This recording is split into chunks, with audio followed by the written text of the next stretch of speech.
A paz do Senhor, amados irmãos, mais uma vez estamos reunidos para transmitir mais um culto. Então você aí no celular, você pode acompanhar esse culto pelo Facebook e também pelo YouTube. Desejamos já de antemão todas as bênçãos sobre a sua vida e da sua família. E que esse culto venha propiciar bênçãos para você e para a sua família.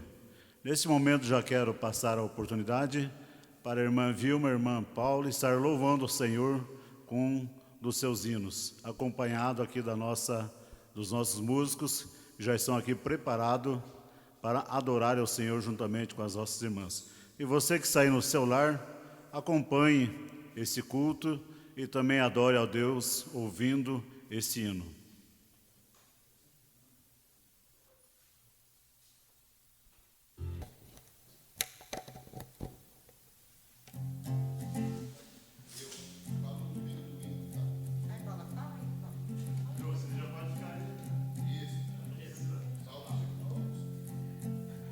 Nós saudamos irmãos com a paz do Senhor Jesus. Vamos louvar com o hino da harpa, número 8.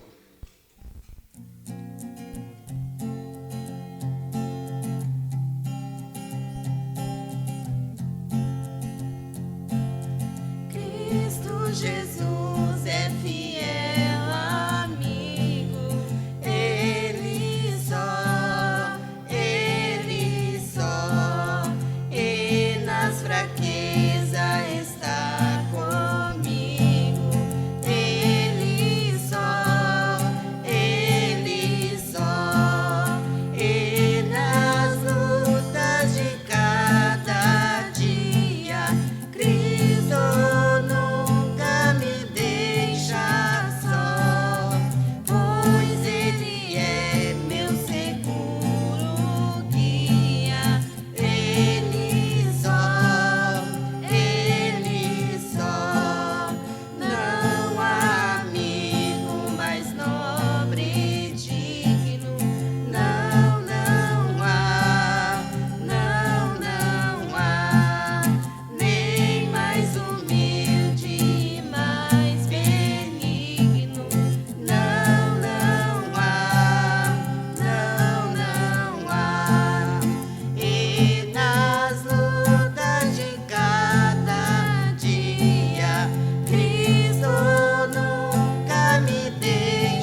Amém, graças a Deus por esse louvor que nós ouvimos neste momento.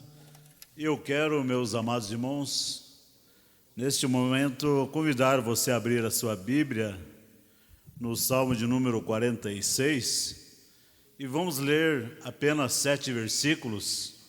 E eu quero chamar a atenção da epígrafe dessa leitura. A epígrafe diz assim: a fé perfeita em Deus.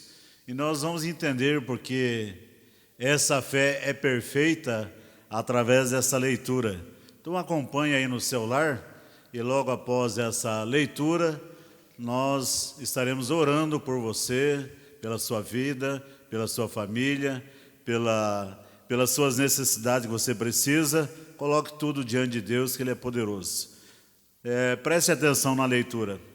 Salmo de número 46, a partir do versículo 1, diz assim: Deus é o nosso refúgio e fortaleza, socorro bem presente na angústia.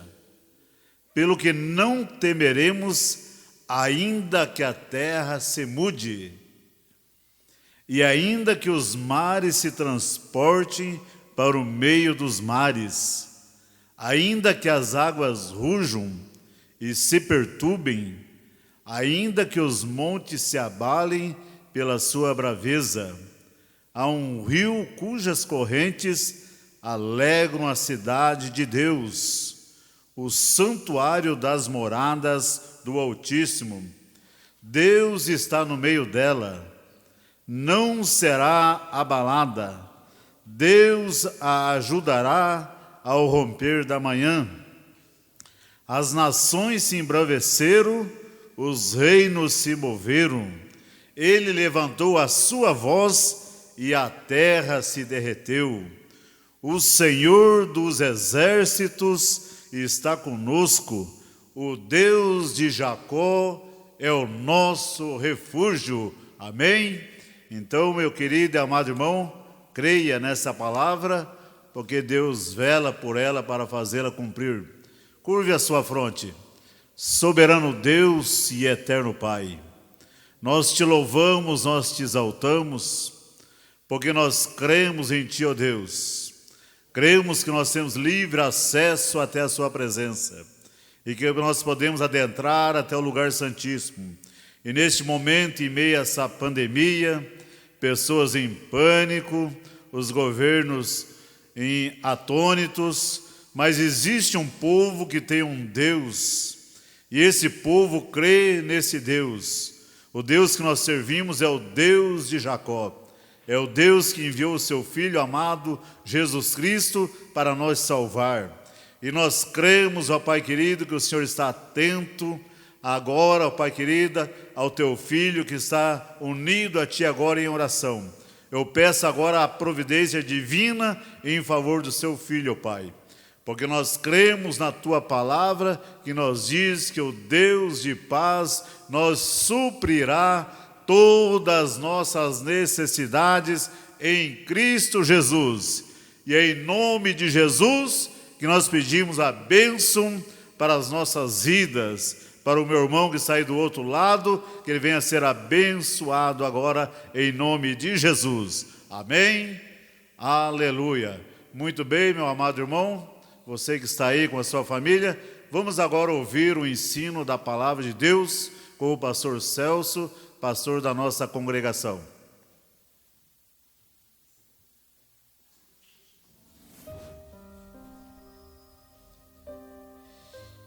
Graças a Deus, eu nessa oportunidade quero cumprimentar a toda a igreja com a preciosa paz do Senhor Jesus. Irmãos, nós ainda continuamos seguindo as restrições, seguindo aí as orientações. É bem verdade que a grande maioria queria estar na igreja, o desejo de estar cultuando a Deus é cada dia maior, mas como servos de Jesus, nós temos dupla responsabilidade. Além de uma responsabilidade social, que é seguir as orientações, sobretudo, irmãos, não esqueçamos que nós temos também uma responsabilidade espiritual. É nosso dever como salvos em Cristo Jesus, orar cada dia mais, para que Deus venha frear essa enfermidade e em nome de Jesus, nos dar a solução, para que bem logo nós possamos estar cultuando e bendizendo ao precioso nome do Senhor Jesus. Hoje eu quero falar com os irmãos sobre a viúva de Sarepta, e para tanto eu quero que os irmãos, por bondade, abram as suas Bíblias aí, 1 Reis, capítulo de número 17, versículo 8, é algo notável, né? A gente está na igreja, a gente sempre pede aos irmãos, desliga o celular. Ninguém, até tem um pregador aí que diz, né, que Jesus não vai mandar mensagem no WhatsApp para você. Porém, como nós estamos vivendo uma outra situação, a gente vai dizer o contrário agora. Não desliga o celular, tá, irmãos? Fique conectado aí e ligado no céu também, porque de uma coisa eu tenho certeza, Deus tem uma palavra para o seu coração. É noite de ensino, de estudo bíblico, e nós temos que ter a palavra de Deus como o nosso maior interesse, a nossa maior busca, né? Vocês sabem que o ser humano, ele consegue, segundo aí a ciência, ele consegue ficar 40 dias sem se alimentar, consegue ficar 3 dias sem água, sem beber água, e consegue ficar alguns minutos sem respirar. Porém, irmãos, nós não podemos ficar 1 segundo sem a palavra de Deus. Olha como que a palavra de Deus é mais importante do que o alimento, ela é mais importante do que a água, ela é mais importante do que o ar que nós respiramos, a ponto de nós não conseguirmos ficar 1 segundo sem ouvir a voz de Deus e sem a sua presença. Então vamos ouvir essa noite a palavra de Deus aos nossos corações. O que nós lemos em 1 Reis, capítulo 17, versículo 8. Então veio a ele a palavra de quem? Do Senhor. Observe, irmãos, que Elias, ele pregava, mas não era uma palavra dele, era a palavra do Senhor, não é? Paulo vai dizer assim, porque eu recebi aquilo que do Senhor vos ensinei. A palavra, ela não é do homem, a palavra não é da terra, a palavra é de Deus, ela é do céu. E Elias era esse homem que tinha sempre uma palavra. Então veio a ele a palavra do Senhor, dizendo: levanta-te, vai a Sarepta, que pertence a Sidom, e habita ali. Ordenei a uma mulher viúva ali que te sustente. Então ele se levantou e foi a Sarepta. Chegando à porta da cidade, estava ali uma viúva apanhando lenha. Ele a chamou e lhe disse: trazei-me, peço-te num vaso um pouco de água para eu beber. Indo ela buscar, ele a chamou e disse-lhe: traze-me também um pedaço de pão.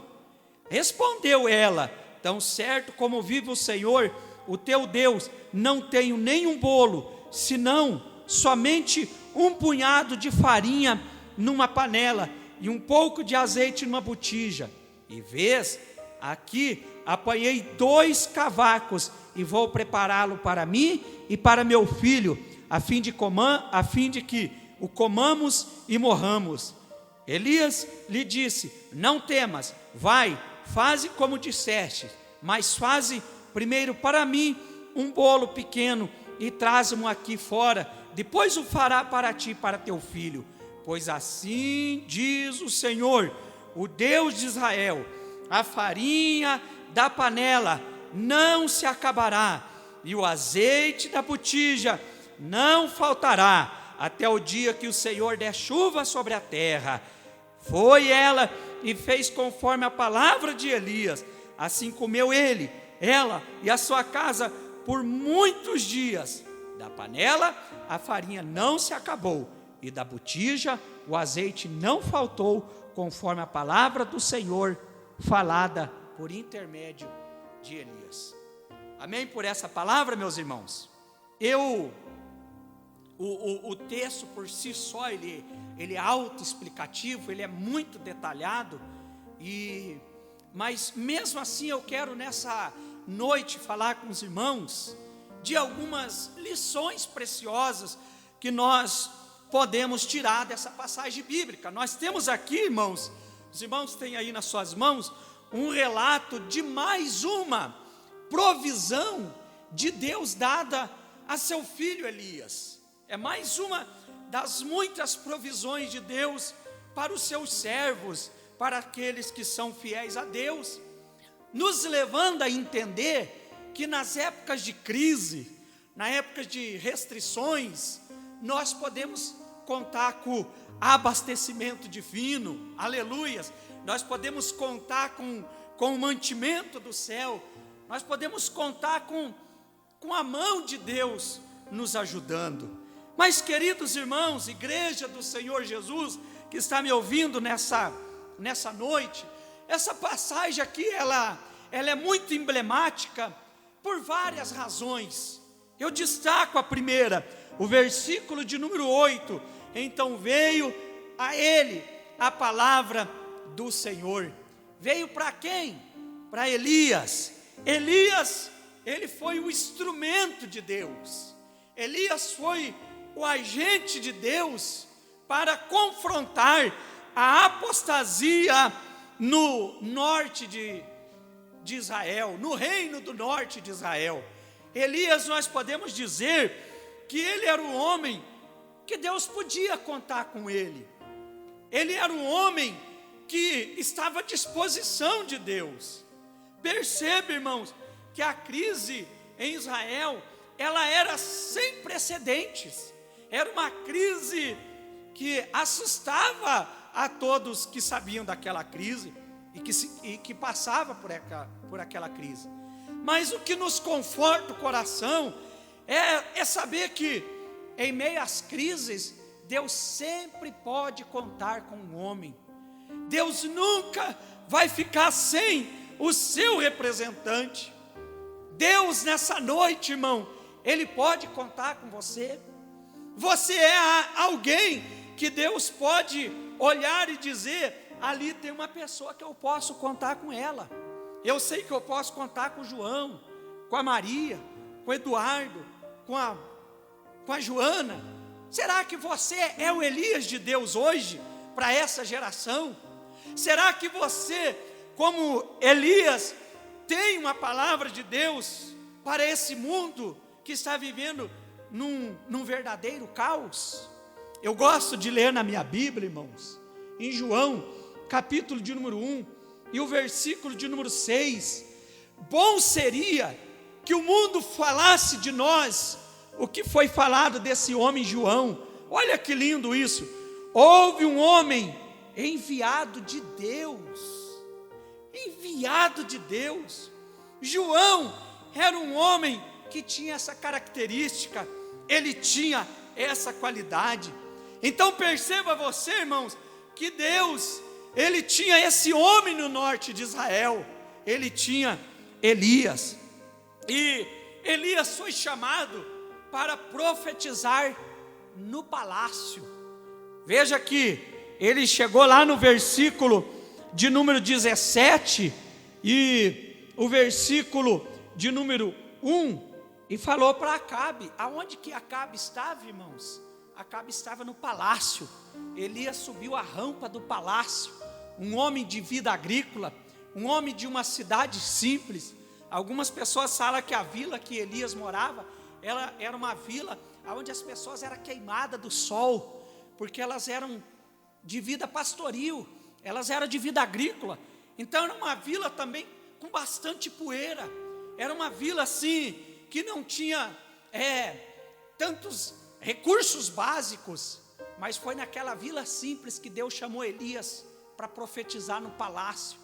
E quando Elias chega no palácio, olha que curioso, Elias olha para Acabe e diz assim: olha, tão certo como vive o Senhor Deus de Israel, em cuja presença estou. Isso fala de comunhão. Não haverá orvalho, nem chuva, nesses anos, segundo a minha palavra. E Tiago vai dizer que Elias era homem sujeito às mesmas paixões que nós, e orou, e por 3 anos e meio não houve chuva. Quantos dias que não chove na nossa cidade, irmãos? Uns 50 dias, vamos aí dizer, e nós já estamos falando em crise hídrica, e as pessoas já estão apavoradas, guardando água, ouvindo informações, cuide com isso, cuide com aquilo. As donas de casa estão preocupadas, porque não pode lavar a calçada, não pode lavar o carro. Nós estamos economizando água. Eu estou falando de 50 dias que não acabou a água, é só algumas restrições. Agora imaginem vocês, 3 anos e meio sem chuva, irmãos. Vai pensando aí. Quando Elias profetizou isso, Acabe viu que Elias era uma pedra no pé dele, que Elias era uma pedra de tropeço, e começou a perseguir Elias.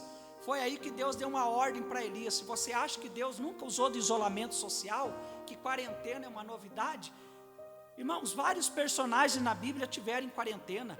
Noé, quando estava na arca, Jesus, quando se retirou para o deserto para orar, Moisés subiu no monte, ficou 40 dias, Elias, e agora nós vemos aqui Elias num retiro, no isolamento social, porque Elias se tornou um persona non grata. Ele se tornou aquilo que alguns comentaristas bíblicos dizem, eu acho interessante essas expressões. Eles falam que Elias se tornou um hóspede indesejado. Aqui nessa cidade nós não te queremos, vá dormir em outro lugar, mas aqui não. Elias era um homem procurado, irmão. Acabe queria a cabeça de Elias, porque tudo que Elias falava era contra a conduta de Acabe. As mensagens de Elias não economizavam, eram mensagens duras, era mensagem desafiadora, não era essas mensagens que nós pregamos hoje, água com açúcar, venha como você está e fique. Não, com Elias não tinha dessa não.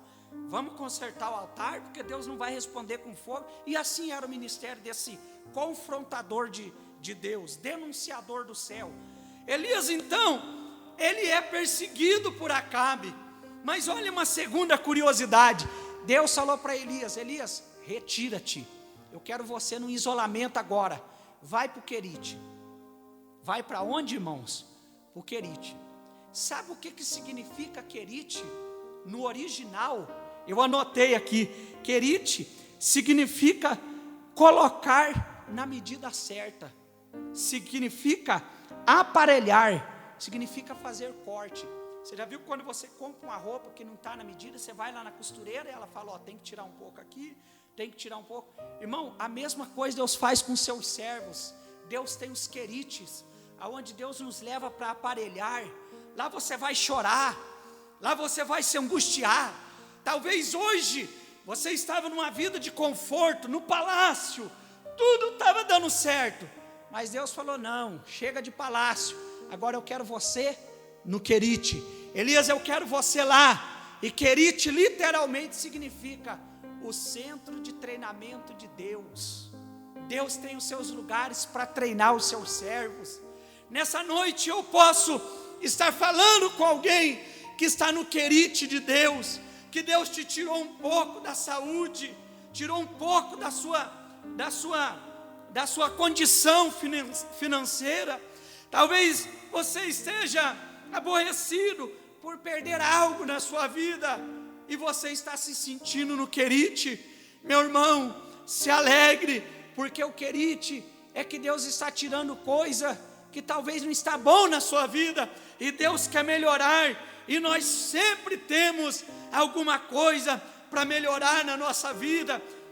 Em outras palavras, nós estamos sempre tendo que deixar alguma coisa para servir melhor a Deus. E Deus falou, Elias, acabou o tempo do palácio, vai para o Querite, vai para o meu centro de treinamento. Mas só que tem uma coisa, irmão, uma terceira curiosidade. Sabe o que aconteceu? O Querite, todo mundo estava com fome, todo mundo estava com sede, mas Deus estava cuidando de Elias. A água chegava para Elias. Sabe o que eu aprendo com isso, irmão? Que mesmo durante a crise, todos estão em crise, sofrendo e não sabendo o que fazer, mas Deus cuida da sua igreja, como Deus cuidou de Elias. O povo não tinha água, mas para Elias tinha. O povo não tinha proteção, mas para Elias tinha. Quantos acreditam nessa noite que para você tem o cuidado e a proteção de Deus? Aleluia. Mas vamos adiante, irmãos, porque o que aconteceu? Passado alguns dias, lá no versículo de número 7, o ribeiro se secou, acabou a água do Querite. Olha como que Deus, irmãos, às vezes nos conduz de provas em provas. Às vezes a gente sai de uma prova e lá vem outra. Elias entrou numa prova no Querite, e quando ele estava saindo daquela prova, o que aconteceu? O Querite se secou. E olha que Deus às vezes, Ele faz coisa que parece ser fora de lógica, não parece? Sabe por que eu digo isso, irmão? O Querite de Deus secou, e Deus não mandou Elias para o Jordão. Deus não falou: Elias, agora o Querite secou, você vai fazer o seguinte, você vai lá para o Jordão. Não, Deus não mandou Elias para o Jordão, não. Sabe para onde que Deus mandou Elias? Não mandou para a cidade de Sidom, lá para Serepta, melhor dizendo. E lá em Serepta, Deus não mandou Elias para a casa de um fazendeiro, não mandou para a casa de um bom comerciante, de um homem rico, de um empresário, não mandou para a casa de nenhum homem grande de Sidom. Sabe para onde que Deus mandou? Podia mandar para Obadias, irmãos. Eu estou pensando aqui, por que Deus não mandou Elias para ir lá para a casa de Obadias, que era o homem que cuidava dos profetas naquela época? Sabe para onde que Deus mandou Elias? Para a casa de uma viúva pobre, que é a leitura do nosso texto. Além de ser viúva, ela era pobre. Ela era pobre porque o texto diz assim, que ela ia fazer a última refeição dela, e ela não sabia se ia ter condição de fazer a outra. Mas sabe o que aconteceu? Deus falou para Elias: Elias, não tem uma viúva rica para cuidar de você. Eu quero você dependendo de mim. Eu quero que você seja o meu amigo. Eu quero que você conte comigo. Porque se eu te mandar para Obed, você vai depender de Obed. Se eu te mandar para o empresário, você vai depender de... Eu quero você na casa de uma viúva pobre, uma viúva que estava desamparada. E lá vai Elias novamente para mais um treinamento de Deus. E no texto, irmãos, fica bem claro que essa mulher, ela foi um instrumento na mão de Deus. Um instrumento que, se nós olharmos, parece ser assim algo impensável. Como que Deus vai usar uma viúva para sustentar o seu profeta? Aí, sabe o que eu penso, irmão? A providência divina na vida de Elias e na sua vida também, muitas das vezes, é o que Paulo vai dizer em 1 Coríntios. Vamos abrir a nossa Bíblia, vamos ver como que se dá a providência de Deus. Lá em 1 Coríntios 1:27, Deus, porém, escolheu as coisas loucas deste mundo para confundir as sábias. Deus escolheu as coisas fracas deste mundo para confundir as fortes.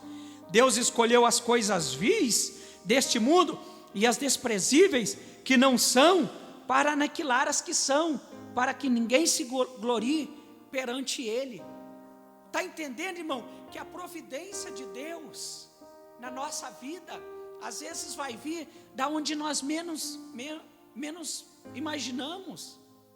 Talvez, meu irmão, você está nessa noite pensativo, preocupado, com o seu coração choroso, pensando: meu Deus, como é que o Senhor vai me tirar dessa situação? Meu irmão, eu quero que você se alegre, porque o seu Deus não tem impossível para Ele. O seu Deus, Ele pode usar pessoas e situações as mais inimagináveis para mandar o sustento e a provisão para a sua vida. Se alegre o seu coração, pare de ficar perguntando quando e como o Senhor vai fazer, mas acredite, como e quando, eu não sei. O que eu sei é que Deus, Ele é o dono da provisão. Para Elias, Deus usou uma viúva pobre. São as situações que Deus usa para cumprir os seus projetos. Às vezes, a primeira alternativa minha é a última de Deus. Às vezes eu estou pensando que Deus vai agir dessa forma, mas Deus age de outra. Quantas vezes eu estou esperando? Não, o agir de Deus vai vir do norte. E aí eu fico olhando lá para o norte. Vai vir de lá. O meu socorro está lá. Daqui a pouco Deus chega nas minhas costas e faz assim, ó. Está aqui, ó. O seu socorro vem do sul. O seu socorro não vem da onde você espera. O seu socorro vai vir, irmão, de uma maneira que você jamais está esperando. Por isso eu quero, nessa noite, pedir que você renove o seu compromisso de confiança em Deus, porque a forma como Deus vai agir na sua vida pode ser a mais inimaginável. Glória a Deus, glória a Deus. E essa mulher aqui, então ela olha para Elias e fala assim, Elias fala, olha, vai lá, me traz água, mas eu não quero só água não, eu quero um bolo também porque eu estou com fome. Aí essa mulher achou um absurdo, ela disse lá no versículo de número 9, meu Senhor, no versículo 12, vive o Senhor, que nem um bolo tenho, senão um punhado de farinha. Esse punhado de farinha, irmão, dá ideia do que na sua mente? Pouca coisa. É isso que ela tinha, não era muito. Ela falou, olha, eu tenho um punhado de farinha, eu só estou com um pouquinho aqui na minha mão, como que você quer que eu faça um bolo para você? Irmão, ela esqueceu que a suficiência divina se revela na escassez. O pouco com Deus é muito. Aquele moço, ele tinha 5 pães e 2 peixinhos, mas foi o suficiente para que Deus alimentasse quase 5.000 homens, sem contar crianças e mulheres. E depois que todos comeram e se fartaram, a Bíblia diz que sobrou 12 cestos cheios de pão e de peixe. Sabe o que é isso, irmão? Que o pouco para Deus é muito. Você pode ter um pouquinho só, pouco recurso, poucas condições físicas e materiais, mas você pode ser uma grande ferramenta de Deus. Se essa mulher não tivesse dado ouvido à voz de Deus, ela teria perdido a bênção de Deus. Você está ouvindo a voz de Deus ou está ouvindo a voz do homem? Nós perdemos muito quando nós não obedecemos a Deus. Eu às vezes fico parado e pensando, meu Deus, se 80% que nós fizéssemos do que se ouve nos púlpitos, nós seríamos crentes melhores. Mas o que acontece, irmão, que nós ouvimos a palavra de Deus, 5 minutos depois nós já nem sabemos mais o que se ouviu. Quantas pessoas que nessa quarentena, já estamos aí quase 60 dias de cultos online, e eu não estou falando, citando exemplo de A ou de B, eu não sei, eu estou falando em tese. Mas quantos irmãos que não sentam para ouvir um culto, para ouvir a voz de Deus, para saber o que Deus tem para o seu coração, aí vivem angustiados, depressivos, ansiosos, porque estão mais dando ouvido a esses canais de televisão, que são um verdadeiro lixo dentro das nossas casas. Por isso eu quero, irmão, que você faça como essa mulher, obedeça a voz do profeta. Você não está ouvindo a voz do homem, você está ouvindo a voz de Deus. E se você ouvir a voz de Deus, Isaías vai garantir, em Isaías 1,19, se ouvirdes a voz de Deus, comereis o melhor dessa terra, Deus tem o melhor para mim e para você, desde que eu e você queira ouvir a palavra de Deus.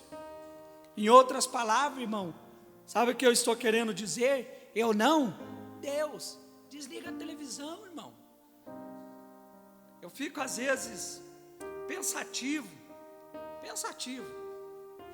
um enorme ponto de interrogação na minha cabeça. Tem crente que ele está há 30 anos na igreja, participa de escola dominical, culto de ensino, conhece a palavra de Deus, aí vem essas mensagenzinhas de WhatsApp, não, que tal dia vai escurecer, vai ter uma escuridão, e tem gente que já está pagando na justiça com essas mensagens mentirosas aí, irmão. Agora nós vimos recentemente, aí alguém falou, eu achei, não sei se é para rir, né, para chorar, eu achei a cura. Como que você achou? Um anjo me revelou. E tem crente que acredita nessas pataquadas aí, nessas ideias sem fundamento. Eu não vou nem dizer pataquada, essas mensagens do inferno, profeta do caos e da destruição. E crente acreditando nessas mensagenzinhas de WhatsApp, quando a nossa fonte de segurança, que não falha, é a palavra de Deus, porque a Bíblia diz que Deus não é homem para que minta, e nem filho do homem para que se arrependa.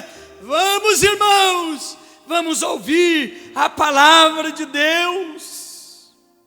Agora eu quero encerrar o que Deus ensinou para Elias, e é muito útil para mim hoje, para você. Para mim é útil, para mim é muito útil isso aqui, para minha família, para o meu ministério, para a congregação do Pirineus. Eu acho muito útil, irmão, porque isso aqui não é a palavra de Deus do homem, isso aqui é a palavra de Deus.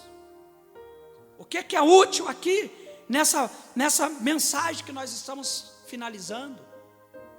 Que para Deus não há limites para revelar o seu poder. Aquela mulher, ela estava olhando a impossibilidade, talvez como muitas pessoas. Eu só tenho um bocado de farinha. O que é isso? Ela estava olhando a impossibilidade. Mas Elias não estava olhando a impossibilidade. Tem gente que está olhando as impossibilidades. Nós não vamos sair dessa, nós não vamos conseguir vencer, os cultos vão demorar, nós não vamos mais poder servir a Deus na igreja. Irmão, pare de olhar as impossibilidades. Quando nós olhamos para a farinha, como essa mulher, nós estamos olhando para as impossibilidades. Mas Elias não estava olhando para a impossibilidade, Elias estava olhando para o agir de Deus. Ele fala lá, assim diz o Senhor, a farinha da panela não se acabará. Sabe o que é isso? É olhar para a provisão de Deus, é olhar para o abastecimento de Deus, é olhar para os recursos de Deus. Ora, show me anda na ramaias. Deus está falando nessa noite com você, irmão. Eu confesso, uma mensagem dessa, eu tenho que ouvir com cabeça baixa, envergonhado, porque quantas das vezes eu estou olhando para as impossibilidades, falando, Senhor, a farinha não vai dar, fim do mês vai chegar, eu não vou conseguir pagar as contas, eu não vou conseguir sair dessa. Eu estava no palácio, o Senhor me mandou para o Querite, lá no Querite estava começando a dar certo, o Senhor transtornou tudo, complicou tudo de novo. Agora eu estou aqui na casa, uma viúva, não vai dar. Você está olhando para as impossibilidades, irmão. Deus está dizendo, não vai faltar a farinha da panela, não vai faltar. E de fato, o versículo de número 15, 16, a Bíblia diz assim, ó, da panela a farinha não acabou. Não vai. Você pode dizer nessa noite, não vai faltar o recurso. Deus fechou a porta de emprego, Deus fechou as condições, mas não vai faltar, irmão. Na sua casa não vai faltar. Eu estou dizendo isso pela autoridade da palavra de Deus. Eu não sou aqui nenhum vendedor, eu estou aqui como pregador da palavra de Deus, dizendo, não vai faltar. O recurso de Deus vai chegar para a sua vida. E ainda diz assim, ó, ela comeu, ninguém vai passar fome. Ela comeu, lá no versículo de número 15 eu estou lendo, e assim ela comeu, ela e a sua casa, por muitos dias. A provisão de Deus para nós é como o salmista falou: eu fui moço, hoje eu sou velho, mas eu nunca vi a minha descendência mendigar o pão. Eu encerro dizendo que Deus não mudou. Deus de Elias não mudou, nós é que mudamos. O mesmo Deus de Elias que cuidou dele no palácio, o Deus que cuidou de Elias no Querite, o Deus que cuidou de Elias lá na casa dessa viúva, é o meu Deus, é o teu Deus. O nosso Deus não é como esses pais, muitos, né, que fazem filhos, aí abandonam, depois não quer nem saber. Não, o nosso Deus, a Bíblia diz: não te deixarei, aleluias, e nem te desampararei. O teu Deus, irmão, o meu Deus é um Pai amoroso, é presente, é um Deus que se incomoda com a minha e com a sua necessidade. Podemos orar? Você acredita na provisão de Deus? Então curva a sua cabeça nessa hora. Eu quero pedir a bênção de Deus sobre a sua vida. Querido Deus e maravilhoso Pai, eu agradeço ao Senhor por essa palavra. Eu agradeço ao Senhor por esse dia, por essa noite de segunda-feira, culto de ensino, algo que não é nada comum, Senhor. Quantos anos de história de igreja, e só agora nós estamos vendo as igrejas fechadas. Mas eu continuo, não estou olhando para o punhado de farinha que eu tenho, pode ser pouco. Eu não estou olhando para as impossibilidades, eu estou olhando para as possibilidades. Eu estou olhando para Deus, para o Deus da provisão, do recurso, do Deus que não perde o controle da situação. Abençoa agora esse irmão, essa irmã que está nos ouvindo, Senhor.